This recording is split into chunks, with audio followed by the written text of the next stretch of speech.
Bismillahirrahmanirrahim, wassalatu wassalamu ala ashrafil mursalin sayyidina Muhammad wa ala alihi wa sahbihi ajma'in. Allahumma shrah li sadri wa yassir li amri wahlul 'uqdatan min lisani yafqahu qawli. Alors un petit message pour notre communauté musulmane, pour les inciter un petit peu à s'attacher à ce noble Coran.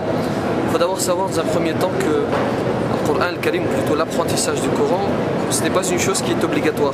C'est-à-dire que si certains musulmans le font, le reste de la communauté n'a pas l'obligation d'apprendre le Coran al-Karim. Mais les savants disent que l'apprentissage du Coran est semblable à un marathon.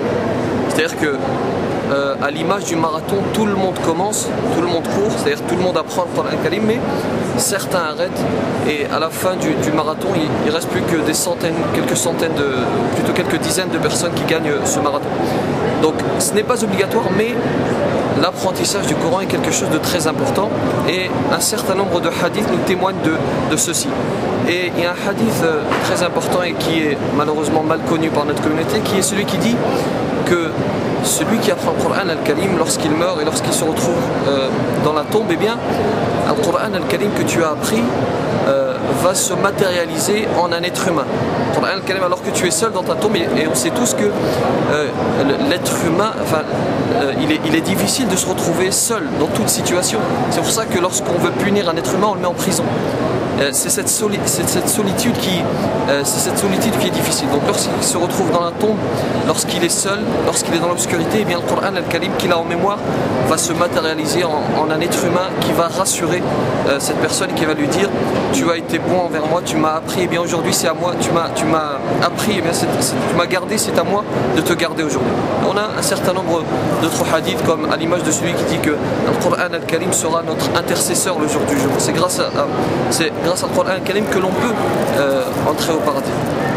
Alors j'aimerais également adresser un message aux parents, parce que leur rôle est primordial dans notre société, parce que c'est une société dans laquelle il est difficile d'apprendre le Coran al-Karim. C'est-à-dire que tellement il y a de tentations, tellement il y a de choses qui nous attirent à s'éloigner du Coran al-Karim, il devient difficile de l'apprendre. C'est pour ça que les parents doivent accompagner leurs enfants. Lorsque l'enfant est enfant justement, eh bien il n'a pas cette capacité à discerner.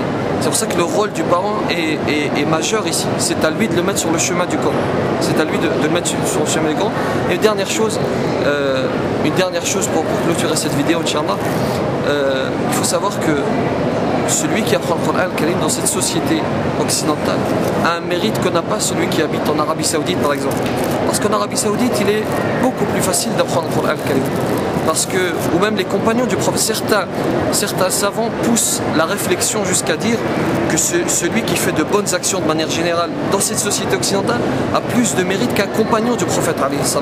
Ça peut choquer certaines personnes, mais le compagnon avait le prophète.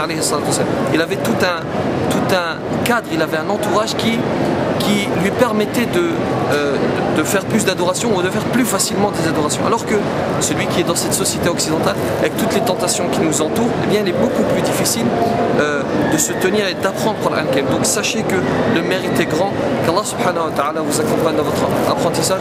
Allahu ta'ala a'la wa a'lam wa ahkam wa barakallahu fikum.